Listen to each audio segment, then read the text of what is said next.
All right, when we talk about system design, we love to talk about the cool stuff, right? Speed, resilience, how things scale. But there's this elephant in the room, this one factor that quietly dictates everything we do, whether we admit it or not. And today, we're finally going to talk about it: cost. Let's dig into why every single choice we make has a price tag attached. Yeah, this is where we all start. It's almost a reflex. How fast is it? What's the latency? How many requests can it handle? We are obsessed, and for good reason, with making things fast. Performance is absolutely a feature. Then, after we've been burned a few times, our thinking matures a bit. We start asking about uptime. How do we survive a failure? We start building in redundancy, making sure the whole thing doesn't fall over if one piece breaks. And that's a super important step for sure. But this one? Cost? Man, this almost never makes it into the first draft of a design doc. We treat it like it's someone else's problem, something for the finance team to worry about way down the line. We just kind of assume if we build something amazing, the cost will just work itself out. And that, right there, is the big, uncomfortable truth. Because in the long run, cost isn't just another metric, it is the final boss. It's the one constraint that will absolutely determine whether your system lives or dies. A system that isn't sustainable is a system that's getting shut down. It doesn't matter how beautiful or fast it is. So, to really get this, we have to completely reboot our definition of what cost even means. It is so much more than that PDF you get from your cloud provider every month. This right here is the perfect picture of it. The perception, the tip of the iceberg, is what everyone sees. Cloud bills, maybe some hardware, but the reality is the massive hidden part underwater, and that's where the real costs live. We're talking about every CPU cycle, every byte of memory, every packet on the network, but it's also the people cost, the engineering time, the hours spent just keeping the lights on. And then there's my favorite, cognitive load. That's the tax you pay every time a new engineer has to try and figure out your ridiculously complex system. That confusion, it's a very real cost. And that leads to this huge realization. Complexity isn't just some abstract, nerdy problem. It has a direct and massive impact on your budget. A system that's a nightmare to understand is a system that's slow to change, a pain to debug, and incredibly expensive to operate. That cognitive load drains your bank account. Okay, so once you start seeing costs in this much broader way, you realize that your architectural diagrams aren't just technical blueprints. They're actually economic plans. They're strategies for how you're going to spend money. Every system is a blend of these two things. Think of fixed costs like your rent. It's your baseline infrastructure, your core team. It's predictable, but you pay it whether you have one customer or a million. Variable costs are more like your electricity bill. They scale up and down with usage. Things like autoscaling, bandwidth, and per-request functions. They give you amazing flexibility, but they also bring a whole lot of unpredictability. One viral tweet could suddenly blow up your bill. And this is where we see different architectures as just different ways of betting on the future. You could choose vertical scaling, just making one big server bigger. It's super simple, but it gets really expensive really fast, and you eventually hit a wall you just can't get past. Or you could do horizontal scaling, adding lots of smaller machines. That's way more flexible, but whoa, the complexity just explodes. Suddenly you're a networking expert.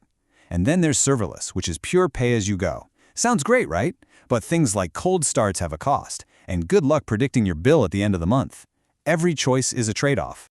So the bottom line is this. Those boxes and arrows you're drawing, that's not just a system diagram. That's your financial strategy, written in the language of engineering.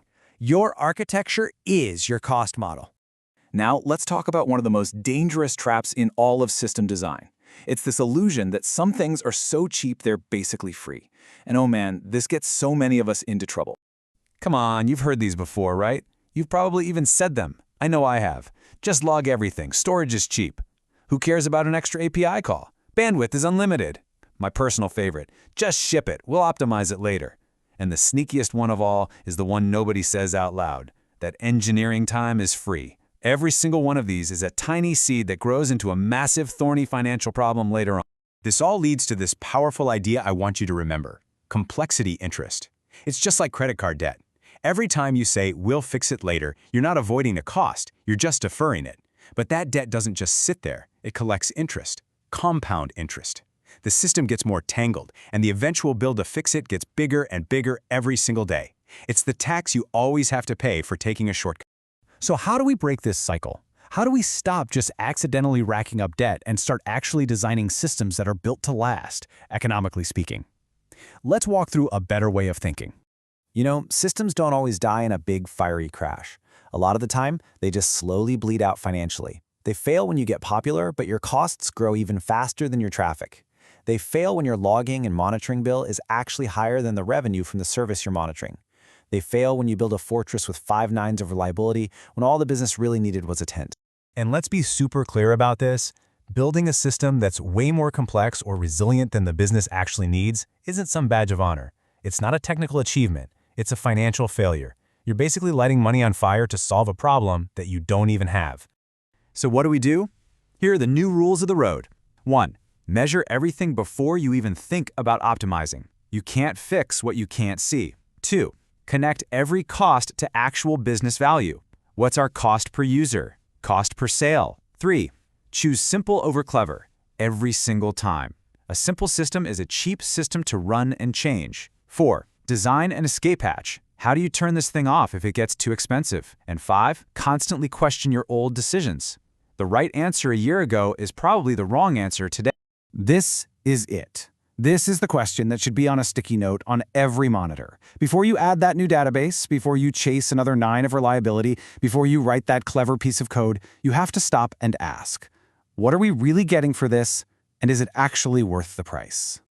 Okay, let's bring this all home. This is about more than just saving a few bucks.